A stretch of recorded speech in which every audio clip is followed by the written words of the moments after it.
Captain Hyunwoo Kim woke up to silence. This was wrong. Space stations were never quiet. There should have been the hum of engines, the chatter of alien voices, the beep of communication systems talking to dozens of different worlds. But today, there was nothing. He rolled out of his small bed and walked to the main bridge of the Unity's edge. The massive human battleship floated in the middle of what used to be the busiest space route in the galaxy. Ships from hundreds of different alien races would pass through here every day. Traders, explorers, diplomats, families moving to new worlds. Today, the space around them was empty. Lieutenant Yoonji Park was already at her station, her fingers moving fast across the communication controls. Her face looked worried and tired. She had been trying to contact their alien friends for 6 hours. "Still nothing, Captain," she said without looking up. "I tried every frequency, every emergency channel, every backup system we have." Captain Kim walked to the main viewing screen. It showed the space around them in perfect detail. 3 days ago, this area had been filled with ships. The Volani Republic's beautiful crystal vessels that looked like floating cities. The Carathian Empire's black warships that moved like giant metal birds. The Nexus Federation's white science vessels that glowed with soft blue light. Now there was nothing but empty space and distant stars. "What about the space stations?" Captain Kim asked. "The trading posts, the research facilities." "I can see them on the scanners," said Commander Jamin Lee from his position at the tactical station. "They are still there, but no one is answering our calls." Commander Lee was an older man with gray hair and deep lines around his eyes. He had fought in 3 different wars alongside alien allies. He had eaten dinner with Carathian generals and shared jokes with Volani engineers. The worried look on his face made Captain Kim's stomach feel cold. "Sir," said Lieutenant Park, "I am picking up something strange. There are ships out there, but they are not moving. They are just floating." Captain Kim turned to his science officer. "Dr. So-Young Choi, I want a full scan of the nearest vessel." Dr. Choi was a small woman with quick hands and a sharp mind. She had studied alien biology for 10 years. She knew more about their friends than most humans. Her scanner beeped and clicked as she worked. "Captain, this is very strange," she said. "I am reading life support systems that are still running. The lights are on, the computers are working, but I cannot detect any life signs." "What do you mean?" Captain Kim asked. "I mean the ships are empty, sir. No people, no aliens. Nothing alive at all." The bridge became very quiet. Captain Kim felt his heart beating faster. This was not possible. You do not just lose entire civilizations overnight. The Carathian Empire had billions of people living on thousands of worlds. The Volani Republic was even bigger. The Nexus Federation controlled half of the galaxy's trade routes. "Sir?" Commander Lee said slowly. "What if they evacuated? What if there was some kind of emergency and they all left?" "Left to where?" Captain Kim asked. "And why did they not tell us?" Dr. Choi looked up from her scanner. "Captain, I would like to board one of those empty ships. If we can examine it closely, maybe we can find out what happened." Captain Kim thought about this. It could be dangerous. But they needed answers. "Very well. Take a small team. Be careful. Stay in contact at all times." 2 hours later, Dr. Choi's voice came through the communication system from inside a Carathian transport ship. "Captain, you need to hear this. We found the crew quarters. There are personal belongings everywhere, clothes laid out for the next day, food that was being prepared for breakfast. It is still warm." "Still warm," Captain Kim repeated. "How is that possible?" "Sir, whatever happened to these people, it happened very recently, maybe in the last few hours." Commander Lee stood up from his station. "Captain, this does not make sense. We have been monitoring all emergency frequencies. We have listening posts throughout this sector. If there had been any kind of evacuation or emergency, we would have known about it." Captain Kim walked to the center of the bridge. His crew looked at him, waiting for orders. These were good people. They had all volunteered to serve on deep space missions far from Earth. They trusted him to keep them safe and to make the right decisions. "Dr. Choi," he said into the communication system, "what else can you tell us?" Captain, the strangest thing is that everything looks normal. The beds were slept in last night. There are half-finished meals on tables. Someone was in the middle of writing a letter home. But the people are just gone. Like they vanished into thin air. Lieutenant Park turned in her chair. Sir, I am getting the same readings from other ships in the area. Life support running, lights on, but no life signs. How many ships, Captain? Kim asked. 17 so far, sir. All different types. Cargo vessels, passenger ships, military scouts. All empty. Captain Kim felt a cold feeling growing in his chest. This was not just strange. This was terrifying. Commander Lee, send a message to Earth Command. Tell them we have a Code 7 situation. Code 7 meant the complete loss of contact with Allied forces. It had never been used before. Sir, said Commander Lee, what should we tell them happened? Tell them we do not know yet. But tell them that every single one of our alien allies appears to have vanished without a trace. The communication system crackled. Dr. Choi's voice came through again, but now she sounded scared. Captain, you need to get down here right now. We found something in the ship's computer system. A recording from this morning. What kind of recording? Captain Kim asked. It shows the crew going about their normal morning routine, eating breakfast, talking to each other, preparing for their duty shifts. Then, at exactly 03:47 hours ship time, they all stop what they are doing. They all look up at the ceiling at the same time. Then they all walk to the cargo bay together. The recording shows them standing in a circle holding hands. Then there is a bright flash of light, and they are gone. Captain Kim felt the cold feeling in his chest spread through his whole body. Dr. Choi, come back to the ship immediately. Bring that recording with you. Yes, sir. Captain, there is one more thing. The ship's sensors recorded a massive energy signature right before the crew vanished. Something that does not match any known technology. Not human, not Korathian, not Volani, not anything in our databases. As Dr. Choi and her team returned to the Unity's edge, Captain Kim stood looking out at the empty space around them. Somewhere out there, billions of their friends and allies had disappeared in a single morning. They had left behind their homes, their possessions, their lives, but taken nothing with them. The galaxy had become a much lonelier and more dangerous place, and humanity was now completely alone. But Captain Kim made a decision that would change everything. Instead of running back to Earth, instead of hiding and hoping this would all go away, he was going to find out what happened to their friends, and he was going to bring them home. 3 weeks had passed since the Great Vanishing. Captain Hyunwoo Kim stared at the star charts in his quarters aboard the Unity's edge. Red marks showed where alien colonies used to be.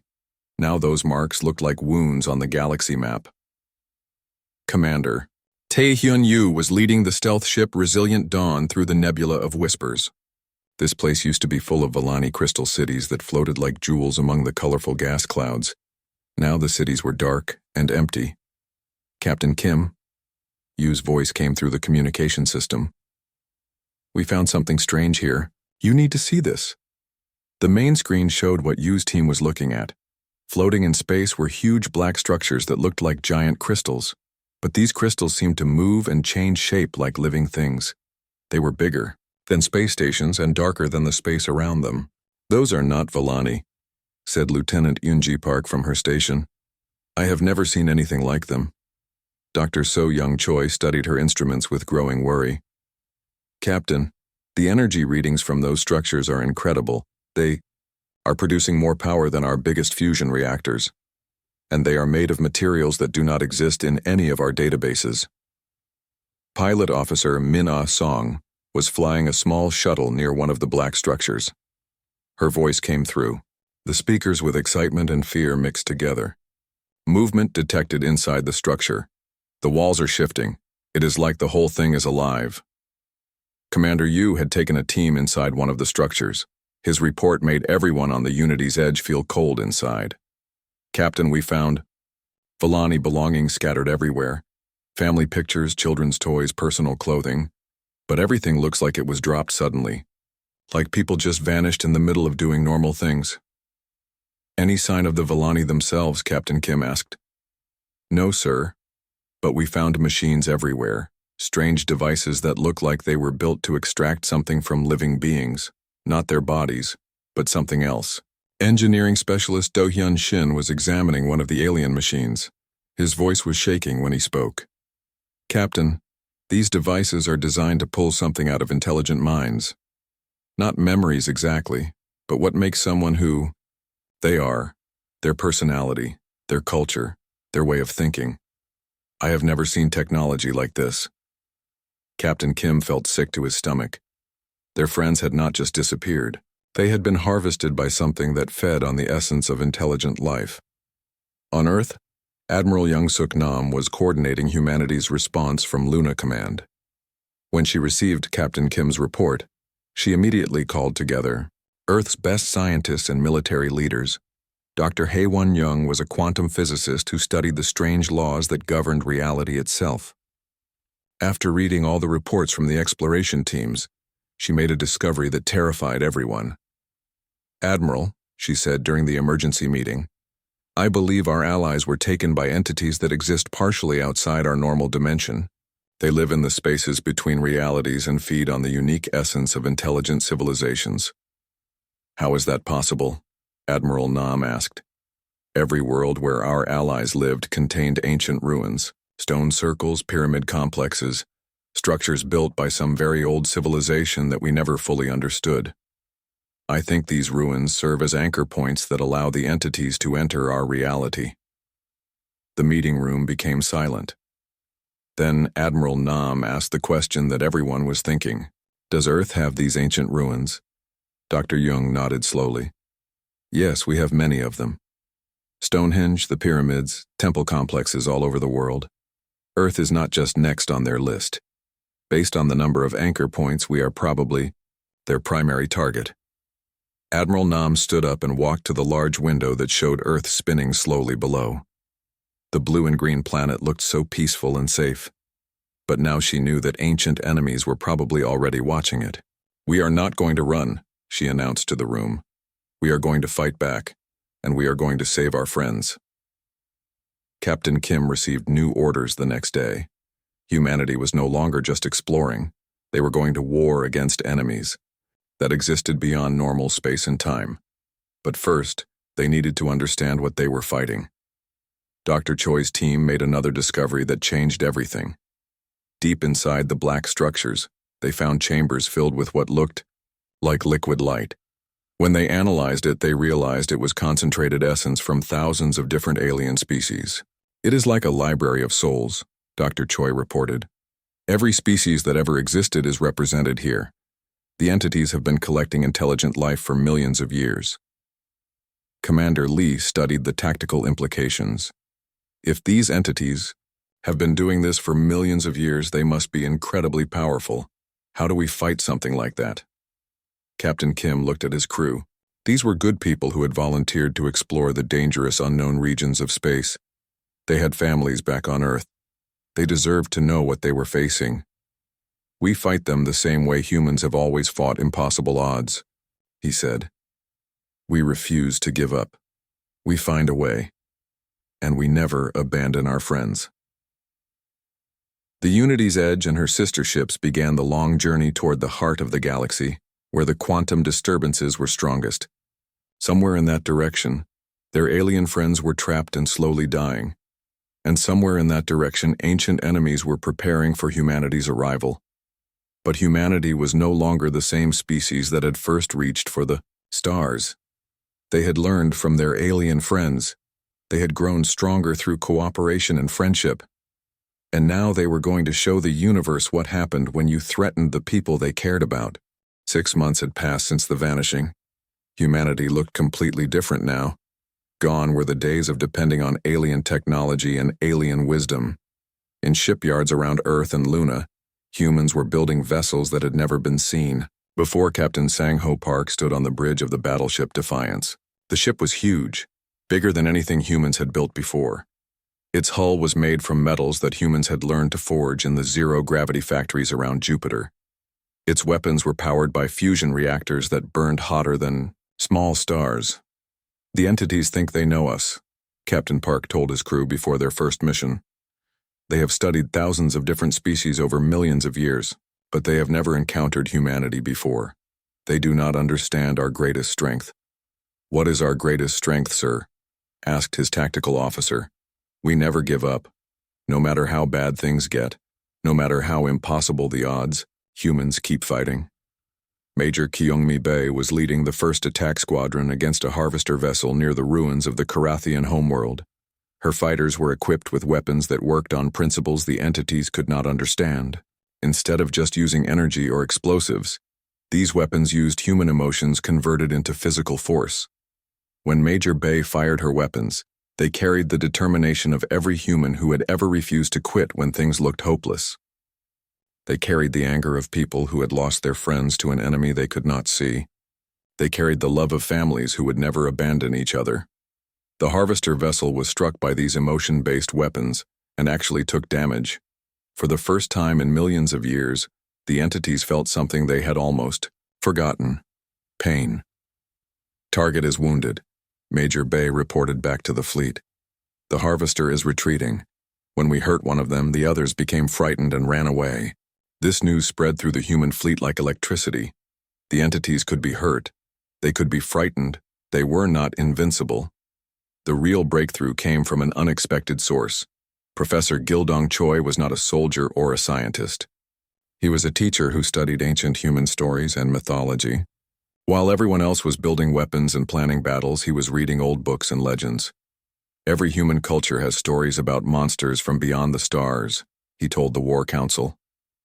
"Celtic myths speak of creatures that steal souls. Aboriginal Dreamtime stories tell of beings that devour spirits. Asian legends describe demons that feed on life essence. What if these were not just stories?" Admiral Nam leaned forward in her chair. "What are you suggesting, Professor?"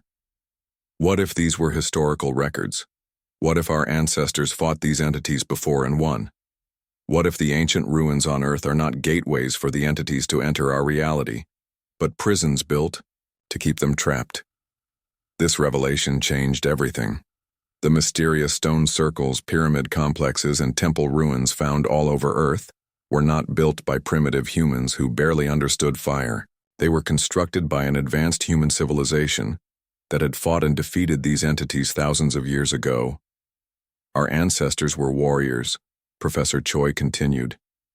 "They built the prisons and then spent generations making sure the knowledge of how to maintain them was preserved in stories and myths. We forgot the literal truth, but we kept the warnings." Dr. Jung studied the professor's research and made another startling discovery. The entities have been trying to break free from their dimensional prison for thousands of years.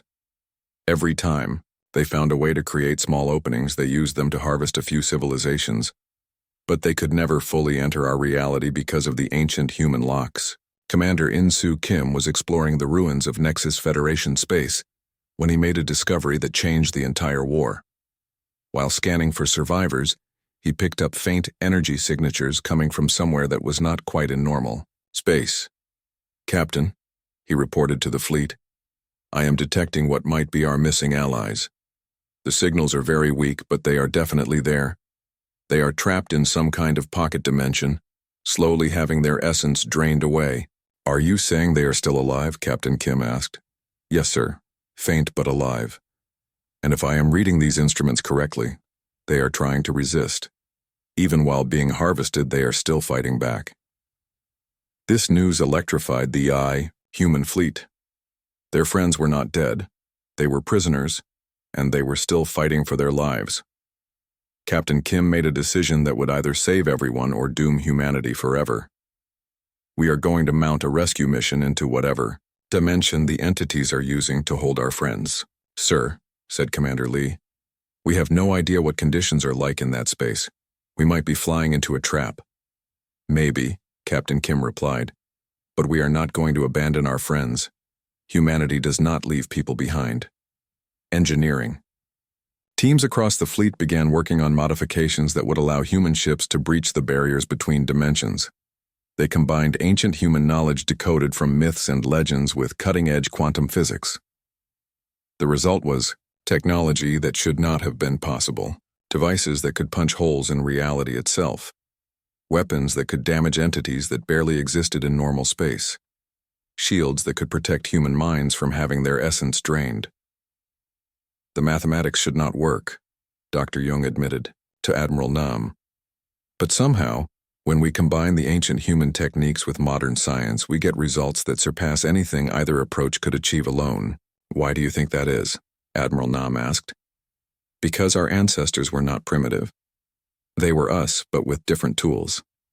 They understood these entities in ways we are only beginning to rediscover. We are not just building new technology. We are remembering old wisdom. As the human fleet prepared for the most dangerous mission in their history, word spread throughout human space. Volunteers came from every world, every station, every outpost. Military personnel, scientists, engineers, doctors, even civilians, who just wanted to help rescue the friends who had helped humanity reach the stars. Look at them, Admiral Nam said, watching the volunteer ships arrive at the staging area. They know this might be a one-way trip. They know we might all die, trying to save aliens they have never met. But they come anyway. Captain Kim looked at the growing fleet and felt something he had not experienced since the vanishing began. Hope. This is what the entities do not understand about humanity, he said. We do not just fight for ourselves. We fight for each other, and we fight for people who cannot fight for themselves. The invasion of the Harvest Dimension was about to begin. Admiral Sujin Lee commanded the assault fleet Unbroken Spirit as it prepared to breach the walls of reality itself. Her ships were equipped with dimensional breach devices built from a combination of ancient human knowledge and modern quantum science. They were about to enter a realm where the normal laws of physics did not apply. All ships prepare for dimensional breach, Admiral Lee announced to the fleet. We are going somewhere no human has ever traveled before. Stay close to each other. Trust your instruments, and remember, our friends are waiting for us. The space around the human fleet began to twist and bend in ways that hurt to look at. Colors that had no names appeared in the darkness between stars. Reality itself seemed to be tearing open like fabric. Then, with a flash of light that could be seen from distant galaxies, the human fleet disappeared from normal space and appeared in the Harvest realm. What they found there was beyond description. This was a place where thoughts had physical weight, and emotions could be seen as colored energy floating through the air. The Harvester entities had built a dimension where they could process the essence of entire civilizations like a factory, processes raw materials. Visual contact with friendly forces, reported scanner technician Wu Jin Nam. I can see Villani city ships in the distance, but they look like shadows of themselves. They are fading away. Lieutenant Commander He Jin Yoon led the first rescue shuttle into the Harvest realm. What she found made her both angry and heartbroken. Their alien friends were trapped in massive crystalline structures that slowly drained their life essence, while keeping them conscious enough to experience the loss. The Karathian warriors are still trying to fight, she reported back to the fleet. Even as they fade away, they are still swinging their weapons at enemies they can barely see. The Villani are still trying to protect their children. The Nexus, Federation representatives are still trying to negotiate for their people's freedom. The Harvester entities responded to the human invasion with weapons made of living darkness and crystallized fear. Creatures that existed as pure hunger descended on the human fleet like a tide of nightmare. But the entities discovered something that terrified them. The worse things got, the stronger humans became. Combat engineer Dongmin Song was aboard the rescue ship Determination when it was attacked by 3 Harvester creatures at once. Instead of running or surrendering, he jury-rigged a resonance amplifier from salvaged Villani technology. If we cannot overpower them, he announced to his crew, we will make them feel what we feel. His device broadcast pure human stubbornness directly into the fabric of the Harvest realm. The effect was immediate and devastating to the entities. They had fed on the essence of thousands of species, but they had never encountered anything like human determination. The broadcast of human willpower spread through the Harvest realm like a shockwave. Everywhere it touched, the captured civilizations began to remember who they were. Their fading essence grew brighter as they absorbed the infectious nature of human refusal to give up. Dr. Su Bin Park made a discovery that changed the entire nature of their mission. While studying the harvester entities up close, she realized something that no one had considered before. "Admiral," she reported to Lee, "these entities are not evil monsters. They are refugees from a universe that is dying. They have been consuming other civilizations not because they enjoy causing suffering, but because they are desperately hungry for existence itself." "What do you mean?" Admiral Lee asked. "They have been harvesting for so long that they have forgotten how to create their own essence. They only know how to take it from others. They are like people who have been starving for so long that they have forgotten how to grow their own food." This revelation gave humanity a choice that would define what they truly were as a species. They could destroy the harvester entities and save their friends, or they could try to save everyone, including their enemies. Captain Hyun-woo Kim, still commanding the Unity's Edge deep in the Harvest Realm, received Dr. Park's report and made the decision that would echo through galactic history. "We do not abandon anyone," he announced to all human forces. "Not our friends, not our enemies, not even creatures that have been trying to kill us. Everyone deserves a chance to find their own way to survive." "Sir," Commander Lee asked, "how do we save beings that exist by consuming other beings? We teach them how to create instead of just taking," Captain Kim replied. "We show them that there is enough essence in the universe for everyone if we work together instead of fighting each other." The plan that emerged was so audacious that many people thought it was impossible. Instead of just rescuing their friends and retreating, humanity was going to stay in the Harvest Realm. They were going to build a permanent base that could exist in both normal reality and this strange dimension. "The theoretical framework is sound," explained Chief Scientist Yoon Seo-oh over the fleet communication system. "By anchoring ourselves in both dimensions simultaneously, we can create a stable corridor for safe travel between realities. This will allow us to evacuate our friends while also establishing a platform for communication with the entities." Captain Ji-hoon Lim was placed in command of the construction project. His engineering teams began building Beacon Station using materials from both dimensions. It would be humanity's first permanent outpost in the space between worlds, but the harvester entities were not going to allow this invasion of their realm to succeed without a fight.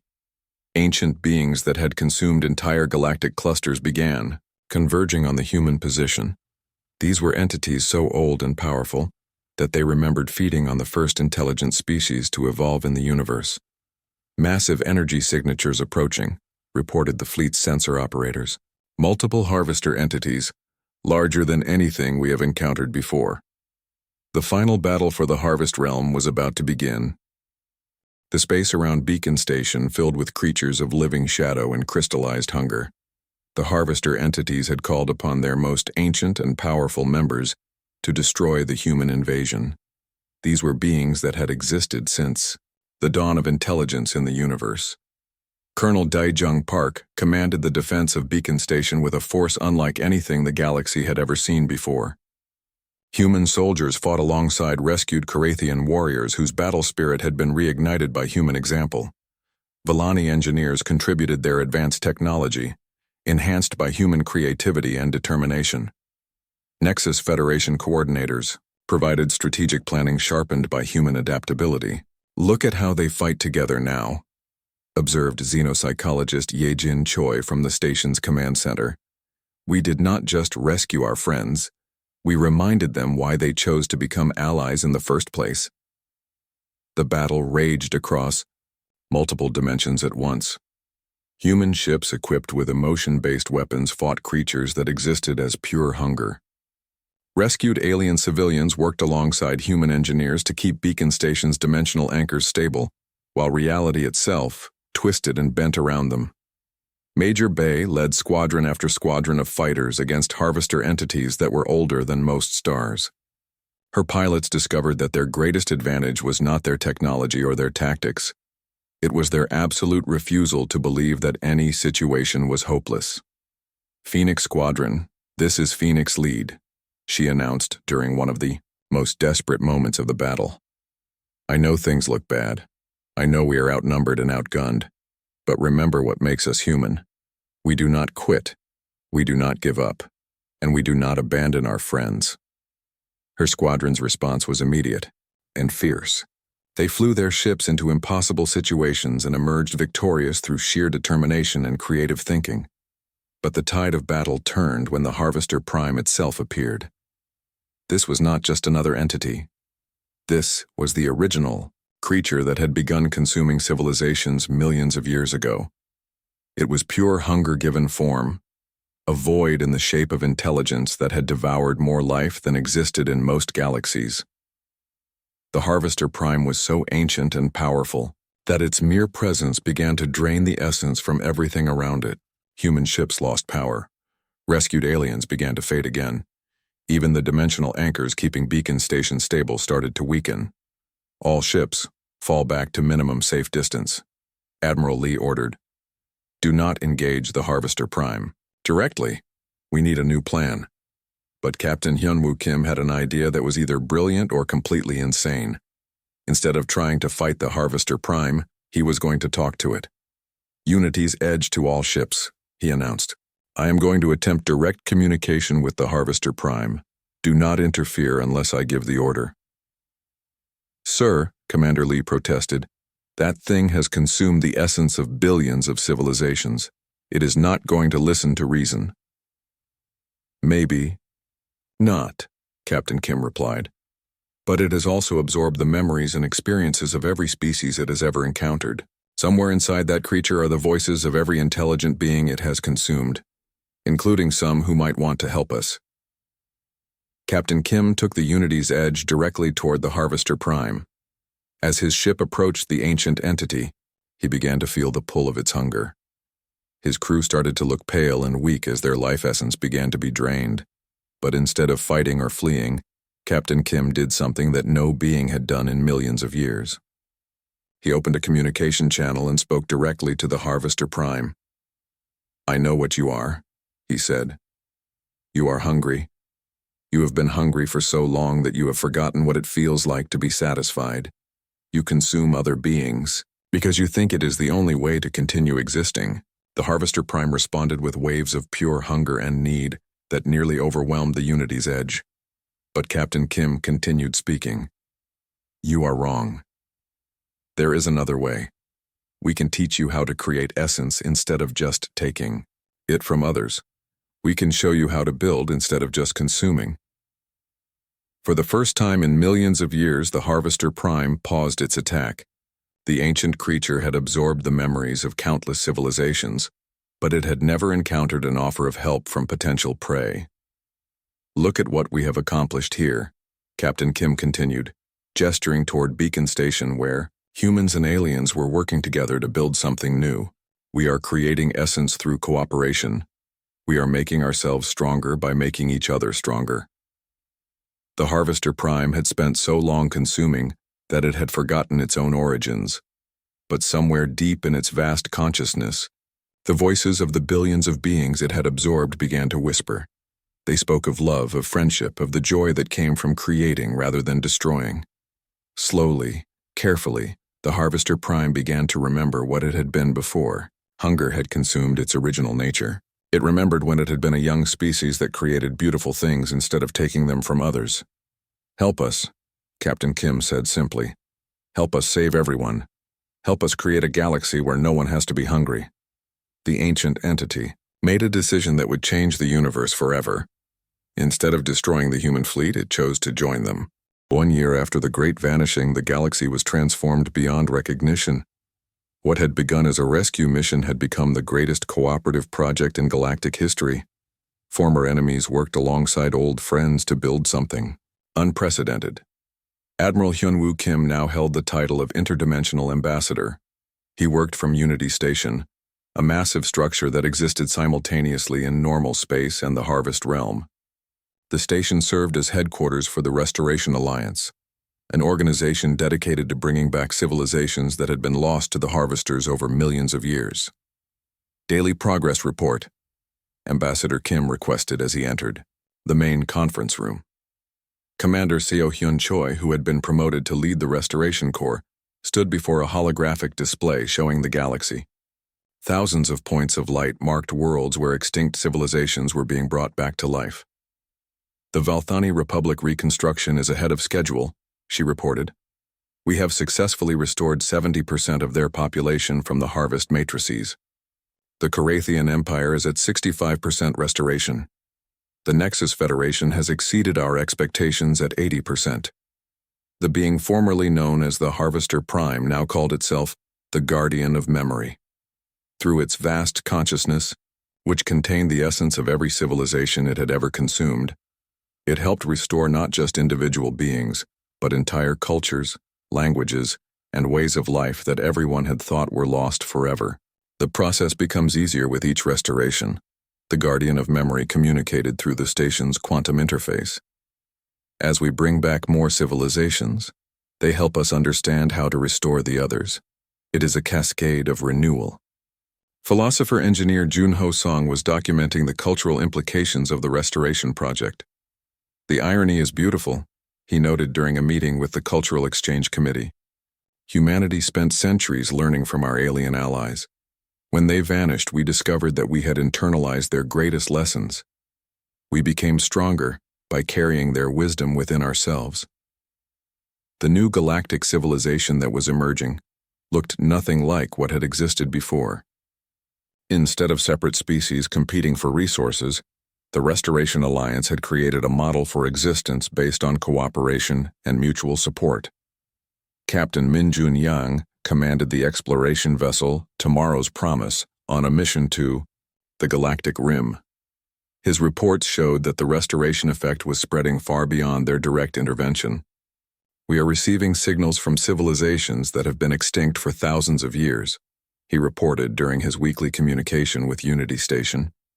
Species that were consumed long before humanity reached the stars are somehow coming back on their own. The galaxy appears to be healing itself. Dr. Jung had developed a theory about this phenomenon. The restoration of major civilizations is creating resonance effects throughout the galactic essence field. When we bring back the Carathians, their cultural patterns help revive smaller species that were influenced by Carathian philosophy.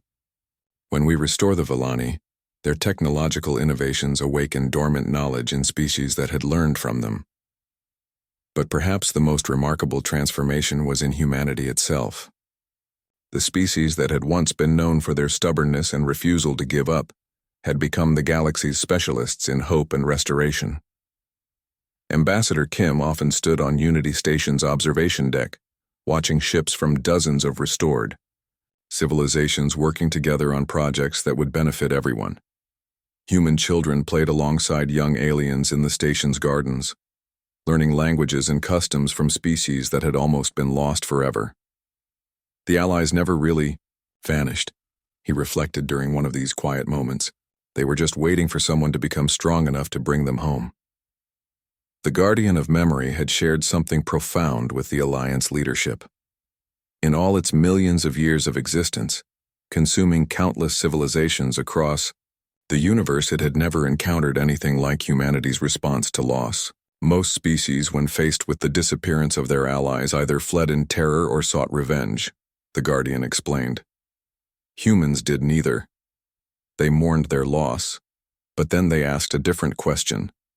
Not how do we survive without them, or how do we punish those who took them, but how do we bring them back? The restoration technology they had developed was now being shared throughout the galaxy. Any species that faced extinction could call for help, and the Alliance would respond.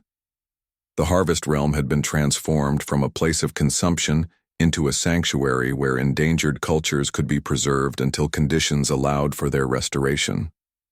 Years passed, and the Alliance grew stronger. The former Harvest Realm became a memorial space where the essence of all extinct civilizations was preserved and celebrated. Virtual museums allowed beings to experience the cultures of species that had been lost long before they were born. Ambassador Kim, now an elder statesman, spent his time training new diplomats in the art of interdimensional relations. His greatest pride was not in the battles won or the enemies defeated, but in watching each restored civilization choose to remain and help with further restorations rather than simply returning to their old ways of life. The universe tried to teach us that we were alone, he told his students during their graduation ceremony. Instead, we learned that being alone is just another problem to solve together. Throughout the galaxy, New beacon stations broadcast a message that could be heard across dimensions and through time itself. The message was simple but powerful. Humanity remembers. Humanity endures. Humanity never abandons its friends. The galaxy had learned humanity's greatest lesson. True strength was not measured by what you could destroy or what you could take from others. It was measured by what you were willing to sacrifice to preserve and protect what you loved.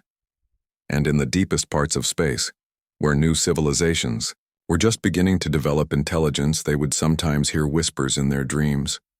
Stories of a species called humanity that never gave up, never abandoned their friends, and always found a way to bring everyone home. The stars themselves seemed brighter now, powered by the collective hope and determination of species that had refused to fade quietly into darkness. Humanity's greatest victory was not defeating their enemies. It was proving that in the vast, cold universe, there would always be someone willing to come looking for you when you were lost. The eternal vigil continued. Somewhere in the depths of space, new adventures awaited those brave enough to answer the call of the lost and forgotten. And humanity would be there, ready to prove once again that their strength truly never faltered.